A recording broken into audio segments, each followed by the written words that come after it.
قرآن مجید نے ارشاد فرمایا الا بذکر اللہ تطمئن القلوب، فرمایا خبردار ہو جاؤ، اللہ کے ذکر میں ہی دلوں کا اطمینان ہے، اللہ کے ذکر میں دلوں کا چین۔ لوگ بہت سارا مال، بہت ساری دولت، بہت ساری عقل اور بہت سارا شعور ہونے کے باوجود بے سکون ہیں۔ جس چیز نے زمانے کو تکلیف میں مبتلا کر دیا ہے اور جو چیز ڈھونڈنے سے نہیں ملتی وہ اطمینان ہے، وہ قرار ہے۔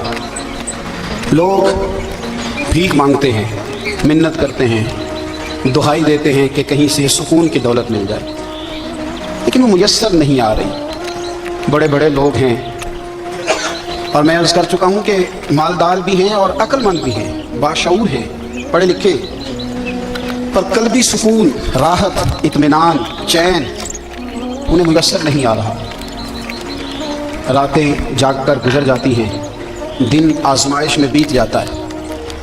وہ کبھی اس کے لیے ٹھنڈے علاقوں کا سفر کرتے ہیں، کبھی دوستوں کی مجلسوں میں جا کر کے بیٹھتے ہیں، کبھی گھر سے دور اکیلے میں تنہائی میں وقت گزارنے کی کوشش کرتے ہیں، لیکن دولت سکون ناپید ہوتی ہے، میسر نہیں آتی۔ عرش کا رب فرماتا ہے کیوں تو بھٹکتا پھرتا ہے، کیوں دائیں بائیں جاتا ہے، چپ کر کے مسجد آ جا اور لوگوں سے بچ کے تنہائی میں میرا ذکر کر۔ اللہ ملے گا کیا؟ فرمایا الا بذکر اللہ تطمئن القلوب، میں تیرے بے چین دل کو چین عطا کر دوں گا۔ وہ تیرا تڑپتا اور پھڑکتا ہوا مزاج، اسے میں سکون کی دولت دوں گا، یہ تجھے کہیں اور نہیں ملے گا، یہ میری یاد میں ملے گا۔ یہ چین، قرار، سکون تجھے یہی میسر آئے گا۔ اطمینان قلبی زندگی کا حسن ہے بھائی، دولت سکون اصل ہے۔ بڑے ٹھنڈے کمرے میں کچھ لوگوں کو نیند نہیں آتی، اور داتا صاحب رحمۃ اللہ علیہ آپ جائیں تو دونوں سڑکوں کے بیچ جو فٹ پاتھ ہے نا، اس پہ بھی کچھ لوگ سوئے ہوتے ہیں، ادھر سے بھی گاڑیاں گزرتی ہیں، ادھر سے بھی گاڑیاں گزرتی ہیں، لیکن بس نیند ہے نا، اللہ کا فضل ہے، اس نے دے دی ہے، آنے والوں کو آ گئی۔ اطمینان قلبی، میرا معاشرہ بے سکون ہے، بے قرار ہے۔ مجھے کچھ لوگ کہتے ہیں جی میں آج کل بڑا بور ہو رہا ہوں، تو میں کہتا ہوں یار ہمیں تو ٹائم ہی نہیں ملا آج تک بور ہونے کا، نہیں وقت ہی نہیں اتنا میسر آیا، کون سا ٹائم نکالے جس میں بندہ بور ہو؟ وہ تو ہے کہ انسان کچھ فارغ ہو، کہیں اس کے پاس گنجائش ہو تو بور بھی ہو لے۔ کیسے بور ہو لیتے ہو؟ یہ کیا ہوتا ہے بور ہونا؟ زندگی میں اتنا وقت ہی کہاں ہے کہ انسان بور ہوتا پھرے اور یہ تصور بناتا پھرے کہ میں بڑی آزمائش میں ہوں تو میں بڑے بور ہو رہا ہوں، تو میں بڑی تکلیف میں ہوں، تو وقت بہت زیادہ ہے ہمارے پاس، لایانی کاموں میں ضائع بڑا ہوتا ہے، تو ہم بور ہوتے ہیں، پریشان ہوتے ہیں۔ اللہ فرماتے ہیں کہ جو میری یاد ہے نا، لیکن اس کا بھی ایک طریقہ ہے یاد کا، اس طریقے سے اگر میرے رسول کریم علیہ السلام نے فرمایا اللہ کا ذکر اس طرح کرنا کہ دیکھنے والا تمہیں دیوانہ سمجھے، لوگ سمجھیں کہ کوئی مجنون ہے، کوئی جنونی ہے، کوئی پاگل ہے۔ یہاں اللہ تعالیٰ معاف کرے، آپ ذکر کی مجلس چھیڑیں، آپ ناز شریف کی مجلس چھیڑیں تو بہت سارے لوگ پروفیسر بن جاتے ہیں، وہ ساری نہیں ہلاتے، ان کی زبان ہی حرکت میں نہیں آتی۔ حالانکہ رب کریم کا ذکر اس طرح کرو کہ دیکھنے والا تمہیں دیوانہ سمجھے، کہیں اور کھونے کی ضرورت ہی نہیں۔ میرے حبیب کو ہمیں فرماتے ہیں تو رب کے ذکر میں اس طرح کھو جا کہ تجھے دنیا کا خیال ہی نہ رہے، تجھے پھر دنیا کی ہوش نہ رہے۔ لیکن اگر نماز میں بھی خیال غیر آئے، ذکر میں بھی توجہ کہیں اور ہو، زندگی میں وہ عجیب لمحہ تھا، وہ میرے ساتھ تھا اور میں تنہا تھا، اگر ماحول یہ ہو کہ آپ کہیں جسم کے ساتھ تو موجود ہوں، روح موجود نہ ہو، تو پھر لذت ذکر بھی میسر نہیں آتی، پھر کیف نہیں حاصل ہوتا۔ یاد رکھیں کہ اس طرح کھو کے رب کی یاد کہاں سے کیف آئے؟ الجھ بڑا گئے ہیں۔ وہ مستی، وہ سرور، وہ کیف جو اللہ کے ذکر میں ہوتا تھا، جو کبھی مرشد کامل کے سامنے بیٹھ کر لوگ اللہ اللہ کرتے تھے تو لگتا یہ تھا کہ یہ یہاں ہے ہی نہیں، یہ تو کہیں اور چلے گئے ہیں، یہاں موجود ہی نہیں۔ لیکن اب وہ موج نہیں، وہ شوق نہیں، وہ درد نہیں، وہ زید نہیں۔ اقبال تڑپ کے کہا کرتے تھے خیرت کی گتھیاں سلجھا چکا ہوں، یا رب مجھے صاحب جنوں کر دے، اللہ مہربانی فرما، وہ کیفیت دے، وہ سرور دے۔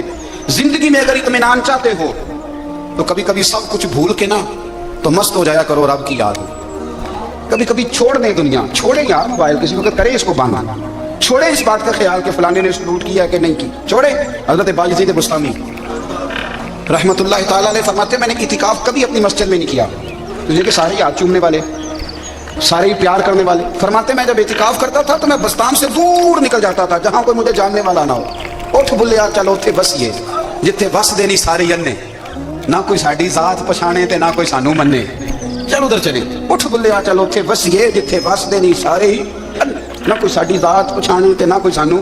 اتنا شوق ہے سلوٹ کرانے کا، اتنا شوق ہے تعارف کرانے کا، اتنا شوق ہے اپنا بتانے کا، تو یہ چیز غلبہ کر جاتی ہے، پھر نام رہ جاتا ہے، روح نہیں رہتی، پھر وجود رہ جاتا ہے، پھر باطن کی کیفیت نہیں رہتی. خدا را اپنے آپ کو بے چین نہ کرو، بے قرار نہ کرو، بے سکون نہ کرو. رب کی یاد میں آ جاؤ، درود و سلام میں آ جاؤ، نعت کے حسن میں آؤ، تلاوت کی دنیا میں آؤ، سجدوں کے نور میں آؤ. آؤ کبھی کھول کے دل مسجد کی صفائیاں کر. آؤ نہ کبھی کوئی بوڑھا، دادی، نانی، دادا، ان کے پاس بیٹھ کے پیر دبا کے اللہ کو راضی کریں. یہ کیف والی جگہ ہیں، یہ سرور والی جگہ. اتنی بے چین ہماری زندگی ہے، بے قرار ہے، تڑپتے ہوئے لوگ، لڑتے ہوئے لوگ، ایسے لگتا ہے اب ایک دوسرے کا گریبان تھام لیں گے. بے قرار، بے چین. کسی کو انتظار کا کہا جانا کہ 10-20 منٹ کسی کا انتظار کرو، تو بعض لوگوں مجھے ایسے لگتا ہے جیسے ان کا کلیجہ پھٹ جائے گا. ڈاکٹر کے انتظار میں بیٹھے ہیں تو بڑے پریشان ہیں.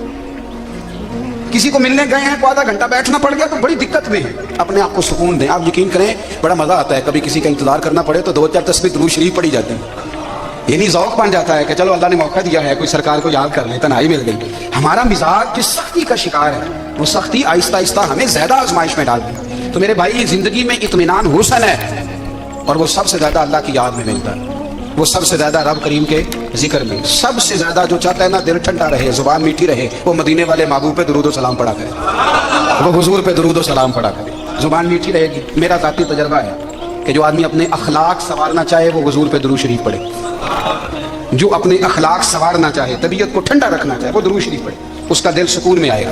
کچھ کام اور ہیں زندگی میں اطمینان کے لیے، ان کا ہونا بھی بڑا ضروری ہے. سب سے پہلے اگر آپ چاہتے ہیں نا زندگی میں سکون ہو تو حقیقتوں کا سامنا کرنا سیکھیں. آپ جو ہیں وہ رہنا سیکھیں، جو آپ نہیں ہیں وہ بننے کی کوشش نہ کریں. حقیقت کا سامنا کرو گے تو زندگی اطمینان میں آ جائے. ہم نے نا بہانے بنا لیے ہیں، ہیلے بنا لیے، جھوٹ کے سہارے اپنے آپ کو اونچا کر لیا.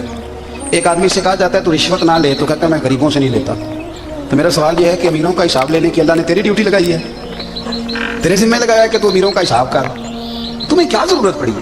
ہم نا بہانہ کرتے ہیں. رشوت لینے والے کا الگ بہانہ ہے اور سفارش والے کا الگ بہانہ ہے. حقیقت کا سامنا کریں. حقیقت کا جو میرے ذمہ داریاں ہیں وہ میں نے پوری کرنی. جو آپ کی ذمہ داریاں ہیں وہ آپ جان نہ چھڑائیں. حقیقت پسند بنے. میرے رسول کریم پھر پڑھیے درود صلی اللہ تعالی علیہ وسلم.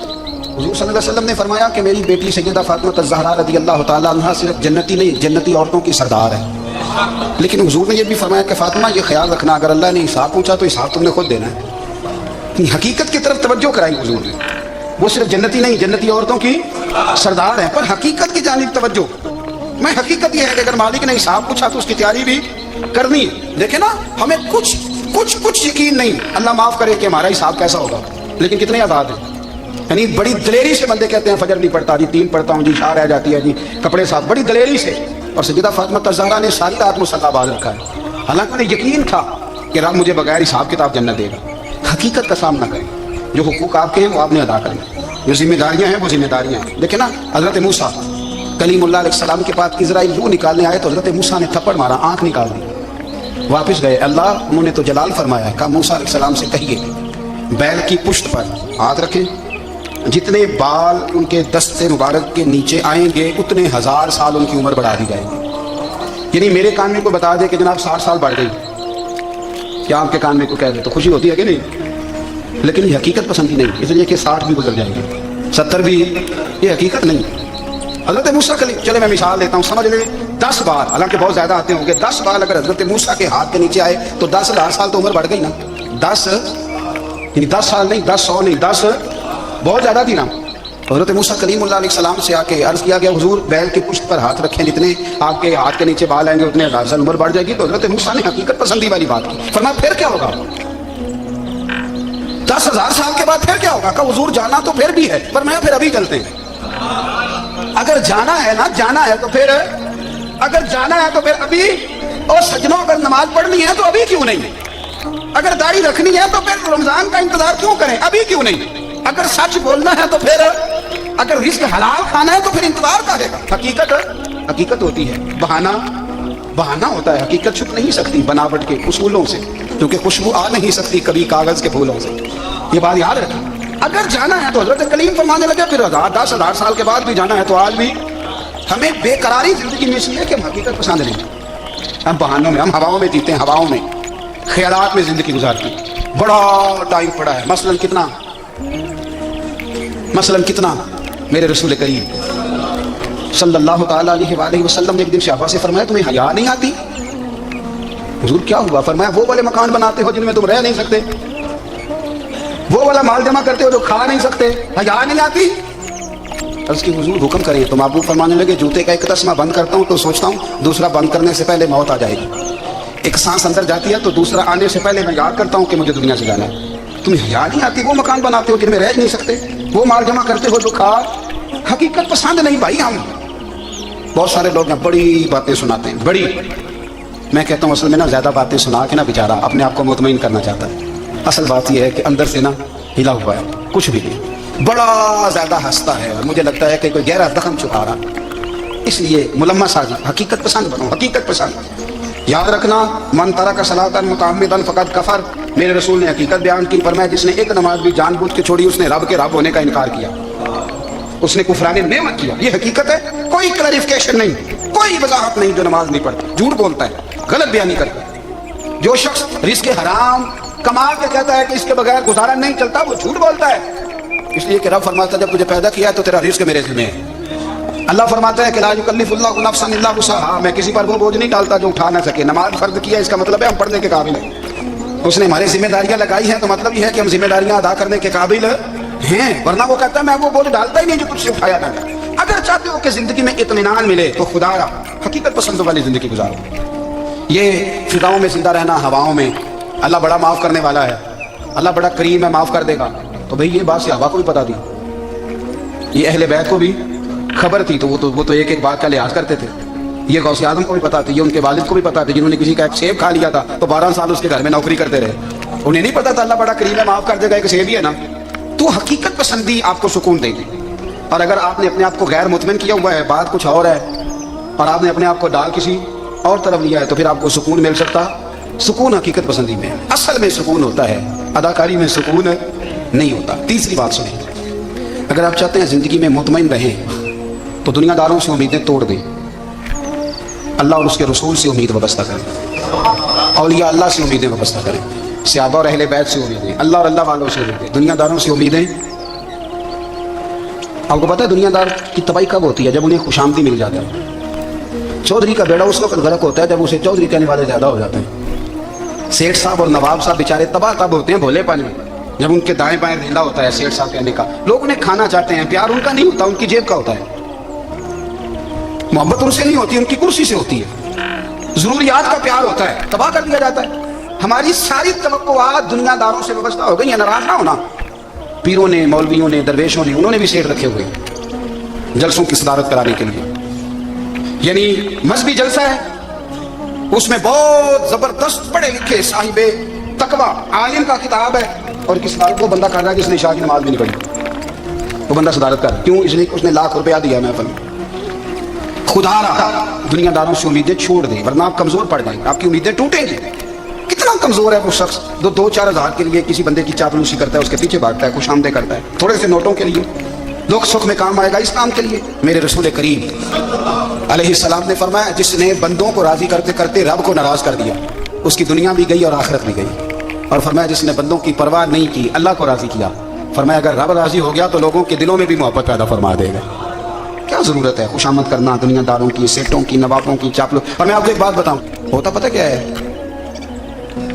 یہ جو حب جا اور حب با ہوتی ہے نا، اس سے پیٹ نہیں بھرتا۔ آپ کو اگر خوشامد کرنی ہے تو پھر آپ کو ساری زندگی کرنی ہے، پھر ان کو بھی پتہ ہوتا ہے کہ تعلق کس بنیاد پر ہے، اس میں کبھی بھی خلوص پیدا نہیں ہوتا، آپ بے چین رہتے ہیں، بے قرار رہتے ہیں، آپ کو تکلیف رہتی ہے ہمیشہ۔ کبھی بھی دنیا داروں سے امیدیں وابستہ نہ کریں۔ ایک بات سنیں بڑی شاندار، امام غزالی نے لکھی ہے۔